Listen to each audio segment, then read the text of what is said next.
안녕하세요. 빅머니의 권미란입니다. 지금은 비추세 구간이죠. 비추세, 추세가 아니다. 횡보 혹은 박스권. 횡보세, 이러한 비추세 이후에는 변동성이 나타날 수도 있고요. 그리고 시장의 방향성을 결정하는 변수가 나오게 된다면 상승 혹은 하락으로 방향을 잡게 됩니다. 비추세 구간, 이 호재와 악재의 왕복 코스를 여러분은 지금 잘 보내고 계신가요? 세탁기도 아니고 이 왕복 코스, 이 바닥잡기 구간에서는 반드시 호악재가 혼재되어서 나타납니다. 한 인터넷 카페에서 비추세에 대해서 이렇게 정의를 했던 것이 제 고개를 끄덕이게 하던데요. 비추세는 오히려 손실이 더 크게 나올 수 있는 장입니다. 움직일 때는 이게 추세인지 비추세인지 모르기 때문이죠. 간밤 미국 주식시장은 1분기 어닝 시즌을 앞두고 관망세가 있었습니다. 팩트셋이 자료를 내놓았는데요. 함께 보시죠. 올해 1분기 S&P 500기업의 순이익은 약 4% 감익이 예상되고 있습니다. 2016년 2분기 이후에 3년 만에 첫 이익 감소가 나타날 것으로 예상이 되고 있고요. 이것을 앞두고 관망 심리가 나타나고 있습니다. 이것이 선반영되었기 때문에 주가의 하락폭이 제한적일 수 있습니다. 어닝 쇼크가 나와도 종목별의 반응은 다를 수 있는데요. 저점 매수가 들어오면서 주가 바닥을 완전히 잡는 종목이 나올 수도 있고 또 비실비실 하락 추세에서 벗어나지 못하면서 하락세가 이어질 종목도 나올 수 있습니다. 또 4월 내는 미중 무역 분쟁에 대한 결말이 나올지 여부 중요해지고 있는데 오늘장에 바로 90%라는 수치가 나오면서 타결에 대한 가능성들 아시아 주식시장의 기대감으로 물들이고 있죠. 현재 시장에서 상승 추세를 보여주고 있는 유통 섹터를 보면서 메가 트렌드 잡아보도록 하겠습니다. 제가 최근에 메가 트렌드 게임 클라우드 한번 잡아드렸고요. 오늘은 유통에서 보도록 할 텐데요. 어제 유한타증권에서 코스피 강한 방향성이 나오기 어려운 상황이다라는 분석에서 이미 상승 추세가 어느 정도 자리를 잡았거나 바닥을 완전히 확인했던 그러한 섹터를 공략하는 것이 가장 좋다 이렇게 이야기를 했었는데요. 무엇이 유통업종의 상승 추세를 이렇게 견인하고 있는 것인가 오늘 그 세 가지 근거를 알아보겠습니다. 첫 번째는 예상보다 좋은 면세점 매출인데요. 중국인 관광객들이 돌아오고 있습니다. 중국의 사드 규제가 해소됐고요. 지난달 중순에 있었던 한중 항공회담에서 우리나라 항공사들의 정기 운수권이 기존 대비해서 주 70회 더 늘어났습니다. 이에 따라서 주 662회가 확정됐고요. 중국인들의 여행객의 소비 모멘텀에 대해서 시장에서 이러한 이슈를 가지고 더욱더 주목을 하고 있는 모습입니다.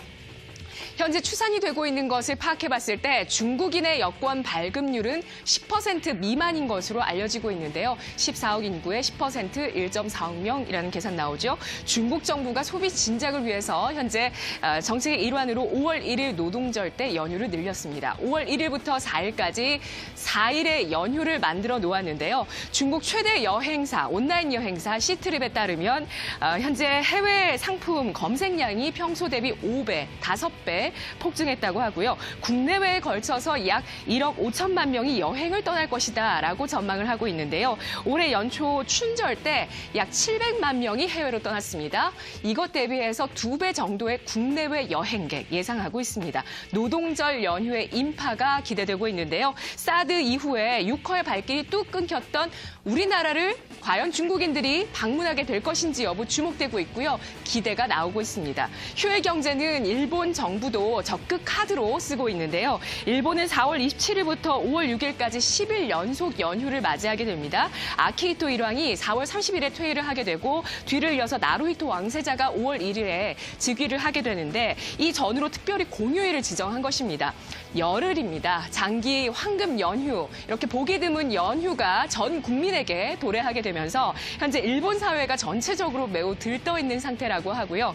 그리고 여행 외식업계가 툭수를 누릴 수 있을 것이다라는 기대가 나오고 있습니다. 물론 장기 연휴에 맞는 장거리 여행이 좀 우선시 되겠지만 그래도 뭐 비용이나 시간을 생각했을 때 단거리 여행 역시도 메리트가 있죠.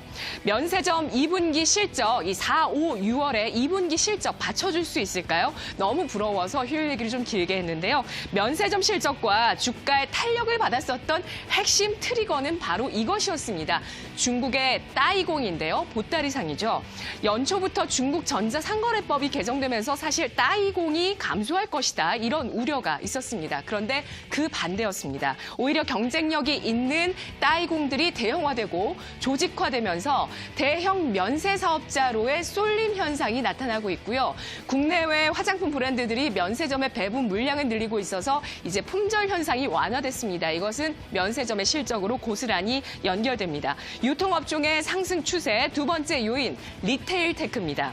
유통과 IT가 결합하게 되면서 혁신이 일어나고 있고요. 전 세계적으로 온라인과 오프라인의 통합, 특히 오프라인의 기존 전통 강자들이 미국에서는 망하기까지 하죠. 4차 산업혁명의 신기술과 만나게 되면서 진화를 하고 있습니다. 고객에게 좀 더 빠르게, 좀 더 편리하게, 또 개인별 최적화 쇼핑 경험을 해주게 하게 하면서 유통기업들은 이와 관련한 투자를 하고 있고요. 유통그룹사 내의 IT 계열사들, 그러니까 내부 시장, 캡티브 마켓에 따른 수혜로 그룹사 내 IT 기업들의 성장성이 부각이 되고 있습니다.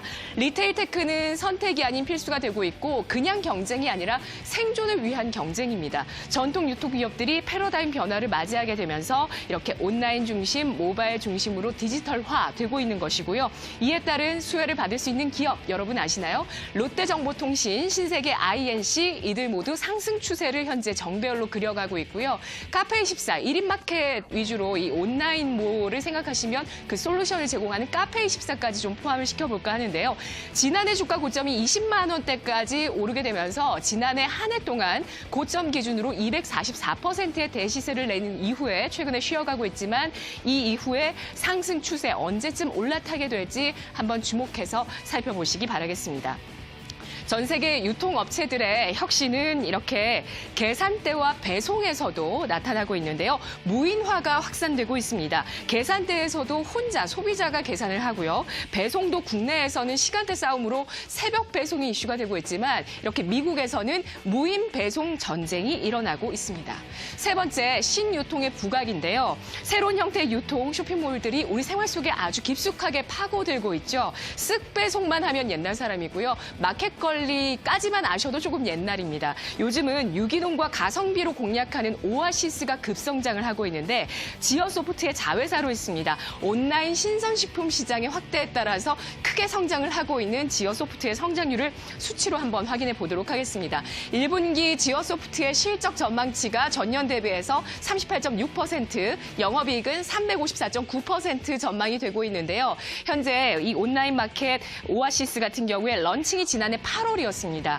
그리고 월 평균 매출 증가율이 50%를 넘어서면서 최근에는 일 결제액이 1억 원, 그렇다면 365라면 365억 원이죠. 올해 보수적으로 전망했을 때 오아시스의 매출은 현재 480억 원으로 전망이 되고 있습니다. 놀랍지만 사실 그럴만합니다. 요즘 시대가 그러한 시대죠.